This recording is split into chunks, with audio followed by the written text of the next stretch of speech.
आन, इतना फिजूल खर्चा क्यों करती हो? जरा बजट के बारे में भी ख्याल रखो, अभी बहुत सारा खर्चा पड़ा है। सुनो जी, अपने आप तो रद्दी से कपड़े पहने रहते हो, मुझको भी वैसे ही चिथड़े लपेटने को कहते हो। तुम्हारी चले तो तुम तो मुझे भिखारिन बना दो। अब तुम्हारा ज्यादा दिल खटक रहा हो तो मैं ये सारी साड़ियां लौटा दूं। कहो तो काम वाली बाई के कपड़े पहन लूं, तब तुमको संतोष होगा। उसका गुस्सा देखकर मनमोहन जी ने माथा ठोकते हुए कहा, ठीक है महारानी, तुम जीती, मैं हारा। जो मर्जी आए करो, वही ठीक है। घर में खूब चहल पहल मची थी। शादी हो गई और घर में बहू मोनिका आ गई। घर में सब मेहमानों ने मोनिका की जमकर तारीफ की। यह देखकर माधुरी का दिल कचोटने लगा। वह मन ही मन में बोली, मैं मोनिका से किस बात में कम हूं? अभी क्या, कल ही रिसेप्शन पार्टी है, फिर मैं भी कल वाहवाही बटोरती हूँ। मैं भी इसकी तरह कपड़े बनवा लेती हूँ।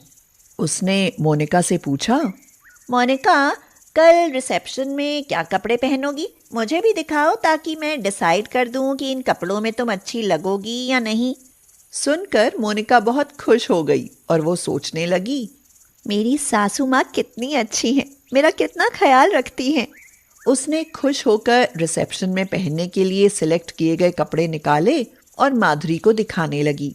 इन कपड़ों के साथ ज्वेलरी कैसी है? लाओ मैं देख लूं, नहीं तो पता चले कि बाद में फोटो भी अच्छे नहीं आ रहे। मोनिका ने खुश होकर सारी चीजें दिखाईं और माधुरी ने उन कपड़ों, सैंडल, पर्स, मैचिंग ज्वेलरी के फोटो ले लिए। तुरंत ही वह मार्केट में गई और मोनिका के कपड़ों का फोटो दिखाकर बोली, सेम टू सेम ऐसे ही कपड़े मेरे लिए दिखाइए।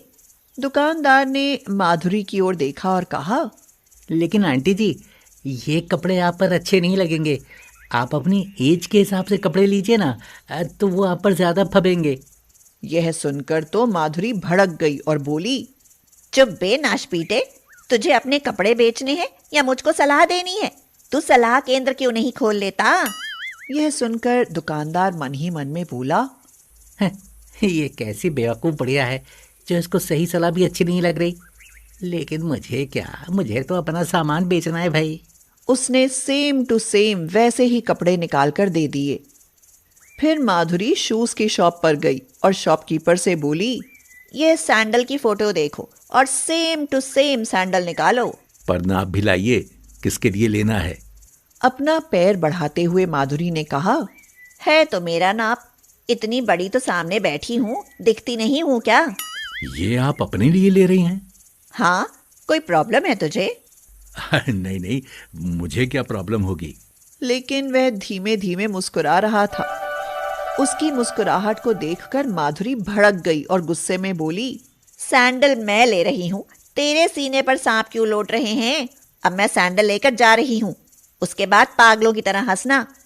मुझे पता है दुनिया की थिंकिंग कितनी खराब होती है। मेरी तरफ से तू भाड़ में जा। हाँ। वह सैंडल लेकर वहां से चली आई। उसके बाद उसने सारी मैचिंग ज्वेलरी खरीदी। शॉपिंग करके वह घर आ गई। फिर उसने ब्यूटी पार्लर से मोनिका के लिए इस्तेमाल होने वाले प्रोडक्ट मंगवा लिए।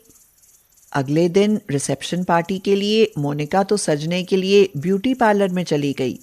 इधर माधुरी सोचने लगी, अगर मोनिका के साथ मैं भी पार्लर में तैयार होने के लिए जाऊंगी तो घर में सब मुझे डांटेंगे और मना करेंगे।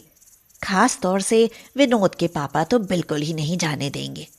इसलिए जब तक मोनिका ब्यूटी पार्लर में तैयार होती है तब तक मैं यहाँ घर में ही तैयार हो जाती हूँ। हाँ।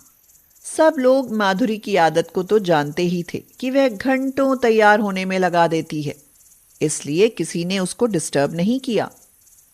मोनिका जब सज धज कर आई तो सब देखते ही रह गए।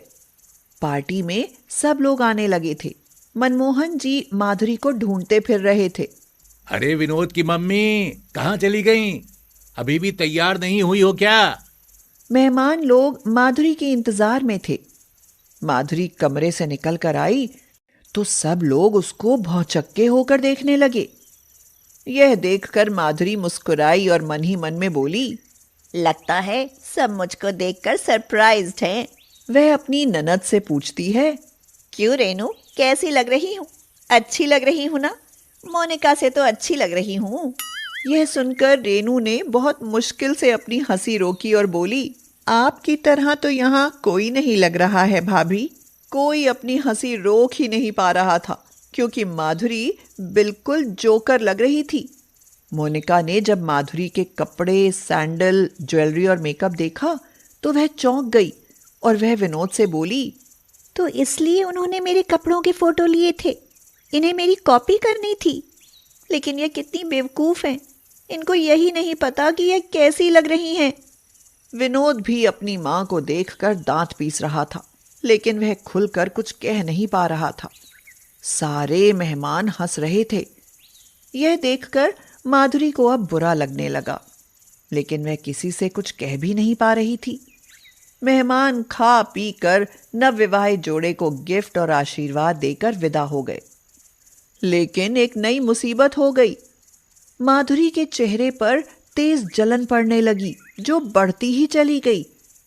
वह हॉल से अपने कमरे में जाने के लिए तेजी से बढ़ी, लेकिन जल्दी में पेंसिल हील के सैंडल में उसका बैलेंस नहीं बना और वह लड़खड़ा कर गिर पड़ी और वह उठ ही नहीं पाई।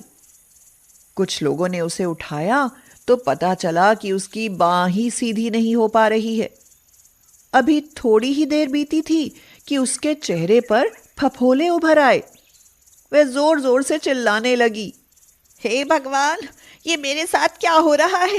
मुझे बचाओ, मेरा चेहरा जल रहा है और ऊपर से बांह भी नहीं उठ रही है। तुरंत ही डॉक्टर को बुलाया गया। उसने बताया, देखिए, इन्होंने अपनी सेंसिटिव स्किन में हाई ब्लीच इस्तेमाल किया है, जिससे इन्हें एलर्जी हो गई है। लेकिन मोनिका ने भी तो यही लगाया था। देखिए, सबकी स्किन अलग अलग तरह की होती है और उसके लिए अलग अलग मेकअप इस्तेमाल होता है। बिना टेस्ट किए अपने आप लगाने के कारण ये हुआ है। माधुरी को हॉस्पिटल ले जाया गया। वहां टेस्ट में बांह में फ्रैक्चर निकला। मनमोहन जी बोले, ये फ्रैक्चर बहू की कॉपी करके पहने हुए सैंडलों की वजह से हुआ है। माधुरी को भी ये सब महसूस हो रहा था और वह पछता रही थी। अब उसको समझ में आ गया कि अपनी उम्र के हिसाब से ही सब काम क्यों करना चाहिए।